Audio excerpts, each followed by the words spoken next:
Hello and welcome back to Let's Talk Montessori. Today I thought we could talk about the nomenclature cards.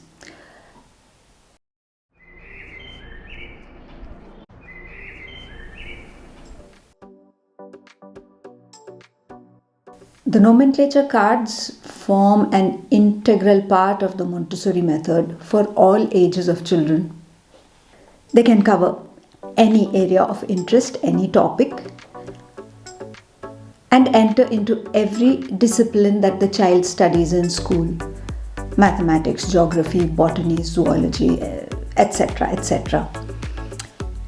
Apart from this, the teachers make nomenclature cards on subjects that perhaps might not enter into any particular discipline that is included in the school curriculum. And why is this? Because the Montessori method is based on following the child's interests, and children are not strictly interested in what comes to them in their textbooks or under the heading of the subjects that children normally study in schools.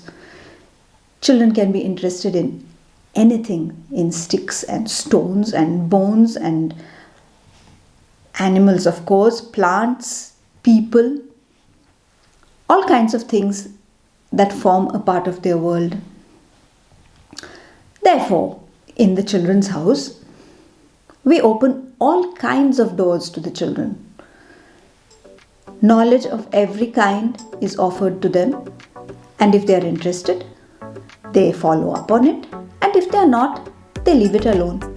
And it really doesn't matter one way or another. What is important is that the children open their minds, learn new words, and keep themselves active. Keep themselves active means keep their bodies and their minds active. This is what is important. So what I have with me today is a set of nomenclature cards that talks about clouds. Clouds, because we see them every day in the sky. They're always there, and they're not always the same. They change. So I have here this set of cards with just different pictures of clouds. And it does not matter that the child doesn't know the names of these clouds. Maybe we have a 3-year-old who takes these cards because he's interested and starts looking at them.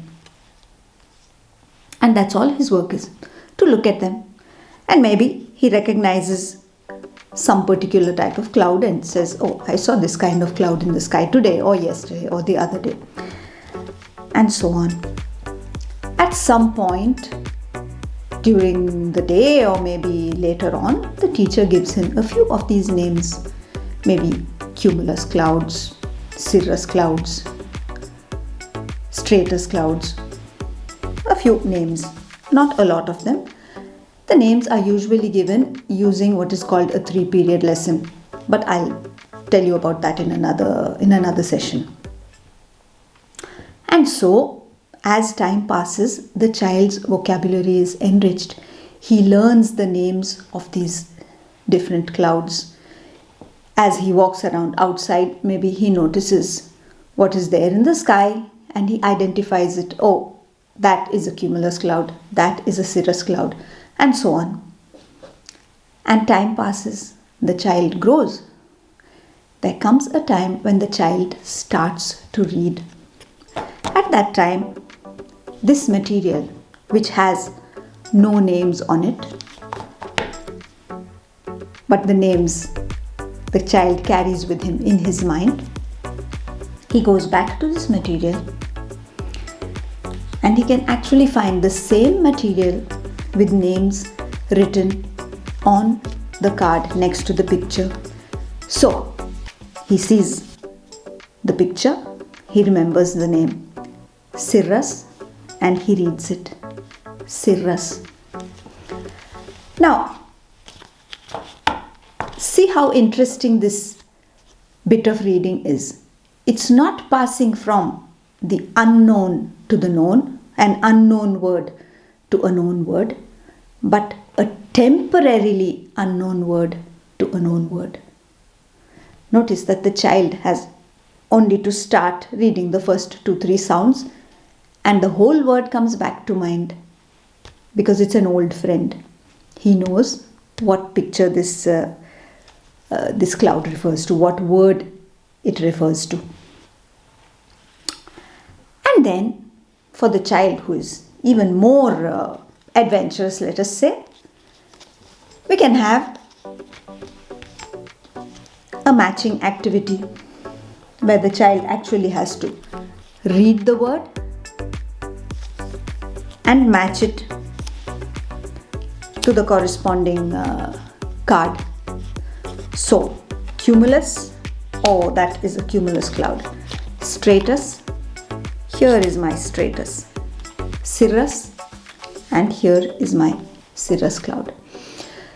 So, you can see that this material, which is just made up of simple pictures on pieces of card, is a material that follows the child through his conquests. We have seen the same child as a 3-year-old who did not know the names of these clouds but was interested in them. So first he was given the names at an oral level. As time passed and he started to read, he could do a reading activity with this with this material.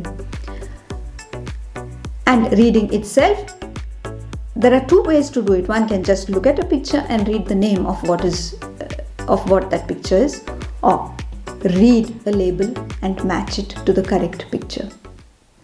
And this is what is so beautiful about the Montessori method, about Montessori materials, that there is always something for the child to do.